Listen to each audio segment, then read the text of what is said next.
안녕하세요. 드림공작소TV 진행을 맡은 차석호 작가입니다.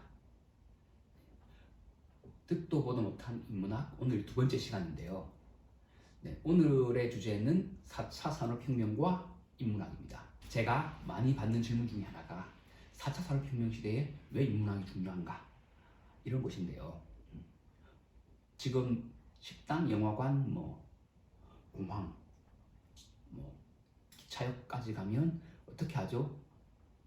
대부분 식당 같은 경우는 이제 주문받는 사람이 있고 사라지는 추세고, 영화관도 터치 스크린 해가지고 예매하고, 공항도 셀프 체크인하고 다죠. 또 셀프 예매를 하고요. 기차역에서는 그죠. 이렇기 때문에 이런 단순 직업에서는 지금 종사하는 일자리가 많이 줄어드는 추세예요. 그리고 이런 일자리는 인간으로 대체되지는 않을 거다, 이런 생각을 하는데요. 이 외에도 많은 일자리가 아마 인공지능으로 대체되지 않을까, 이렇게 생각을 하는데요. 그렇다면 인간만이 할 수 있는 일자리는 없을까요? 그거는 저는 아니라고 봐요. 왜냐, 1차 산업혁명 때도 어떻게 됐죠? 다 기계가, 공장제 수공업에서 공장제 기계공업으로 바뀌어가지고 많은 일자리가 사라졌어요. 그런데 인간은 또 인간만이 할 수 있는 일자리를 특화시켰잖아요. 어떤 거죠? 기계가 대량 생산되게 되니까 어떤 거죠? 기계 설계하는 사람들도 있어야 되겠죠. 그리고 기계를 또 고쳐야 되는 사람, 그리고 이게 하루 만에 설계를 할 수 있고 하루 만에 고치는 기술자가 될 수가 있을까요? 아니죠. 그런 교육, 또 하나 그런 사람들을 좀 다치면 치료해줄 병원, 또 복지, 이런 것들이 많이 됐죠. 아마 4차 산업혁명 시대에도 이런 것처럼 인간만이 할 수 있는 일자리가 있을 것이다. 이게 제 생각입니다. 그렇다면 어떤 일자리가 4차 산업혁명 시대에 살아남을까요? 구체적으로 제가 좀 말하기는 힘들지만 그것의 교집합은 인문학이다, 이렇게 생각을 해요. 사실 인문학이라고 하면 라틴어로는 후마니타스고요. 한자로는 사람인의 글을 문자를 써요. 사람의 글. 이렇게 생각하니까 좀 와닿기도 하죠. 여기서 또 한 가지 제가 말씀드릴 게 있다면, 이 문자가 글을 문도 되고 문이 문도 돼요. 그러니까 인간의 문이라는 거죠.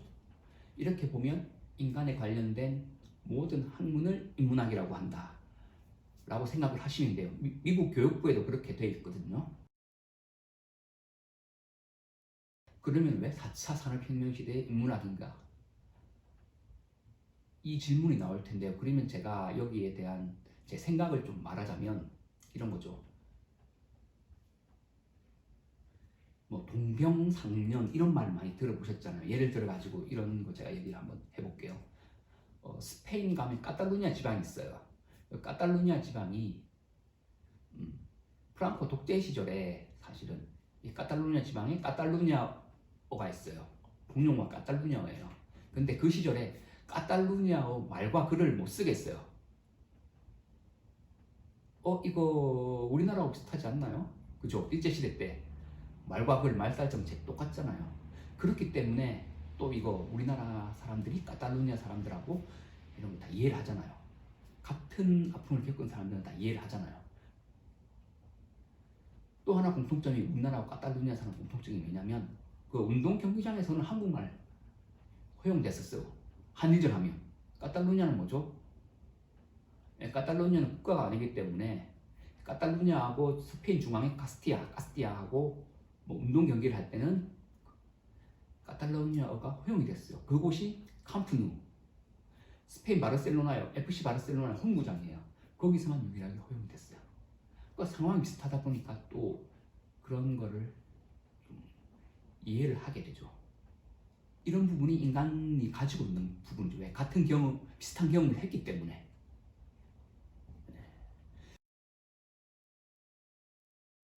이런 경험을 사실은 인공지능이 할 수 있을까요? 못하죠. 또 하나는 인문학이 인간에 관련된 거잖아요. 뭐 인간의 생각, 삶 이런 거에 대해서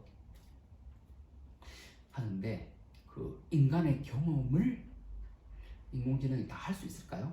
그건 못한다는 게 답이죠. 왜냐면 예를 들어 볼까요? 지금이 12월이니까 또 이 노래를 많이 할 것 같아요. 30대가 29살들한테 하는 게 김광석의 30즈음에 이 노래를 많이 들려줄 것 같은데요. 왜 들려줄까요? 그들은 20대, 30대 넘어가는 느낌을 알잖아. 똑같은 거 한번 해봐라, 느끼봐라 이런 거죠. 뭐 예를 들어 가지고 20대 때는 뭐 밤새도록 놀고 술 마시고 나와가지고 다음 날에 나가도 멀쩡했는데 30대는 그렇게 안 돼요. 네, 밤을 못 새죠. 마음속으로는 머릿속으로는 새고 싶으나 몸은 안 따라들어요. 40대는 아예 그거조차 생각을 안 하죠. 그냥 이때 되면 좀 쉬어야 된다 이런 생각을 하는 거예요. 이런 것은 인간이기 때문에 경험을 할 수 있잖아요. 희노애락 저우욕 다 인간이기 때문에 할 수 있어서 이런 관련된 직업은 살아남을 수 있다 생각을 해요. 인문학과 관련된 인간과 관련된 직업은 예를 들어 이런 거죠. 뭐 심리 상담 뭐 예를 들어 스포츠에서 이런 거 인간다운 거 다 할 수. 인문학이 가진 가장 큰 장점은 인문학을 누가 만들었죠? 당연히 인간이 만들었을까요? 인간의 경험, 생각 다 녹아 들어가 있어요. 우리가 직접 경험을 하면 그 한계는 있어요. 직접 경험을. 그런데 간접 경험은 한계가 없잖아요. 예를 한번 들어볼까요? 홍길동전의 저자 흑윤과 지금 대화를 할 수 있을까요? 못하죠. 흑윤은 예전 사람이고 저희는 21세기에 살고 있기 때문에. 그런데 책을 통해서는 할 수가 있잖아요. 얼마든지. 이게 생각을 넓혀준다는 거예요. 이 생각을 넓혀줌으로써 중요한 거는 사고의 확장이 되고 띵크 디프런트가 되면서 창의와 융합이 또 가능해져요. 왜 창의와 융합을 또 얘기하냐면 4차 산업혁명 시대의 키워드가 창의와 융합이에요. 창의와 융합을 할 수 있는 쪽만이 살아남을 수 있다는 걸 많은 전문가들도 이야기하고 있고요. 그렇기 때문에 창의, 융합 이런 능력이 중요한데 어떻게 키워요? 당연히 생각을 확장하고 띵크 디프런트를 해야 되는데 그걸 할 수 있게끔 해주는 게 바로 인문학이다 라고 생각을 합니다. 그렇기 때문에 4차 산업혁명 시대에 인문학은 중요하다 이렇게 생각이 드는데요. 여기서 한 가지 유의할 것은 인문학이라고 해가지고 문사철만 제가 인문학이 아니라고 했죠. 문사철을 많이 인문학이고 다른 학문은 인문학이 아니다. 이건 아니고요. 모든 학문이 인문학이에요. 그렇기 때문에 인문학도 틀을 벗어나가지고 많은 부분에서 한번 경험을 해봤으면 좋겠어요. 가장 중요한 게 또 인문학 책을 읽을 수도 있고 경험을 할 수도 있고 그 경험을 삶에 적용시키고 하다 보면 또 그쪽에서 일자리를 찾을 수 있지 않을까 이렇게 생각을 합니다. 그게 뭐죠? 우리가 창직이잖아요. 예전에 없었던 직업을 만들어내고 창작하는 거. 네. 이런 거기 때문에 이런 거는 이면에는 인문학이 있다 이렇게 생각을 하시고요. 네. 또 인문학에 대해서 관심을 가지고 또 인문학을 해주셨으면 좋겠습니다. 네.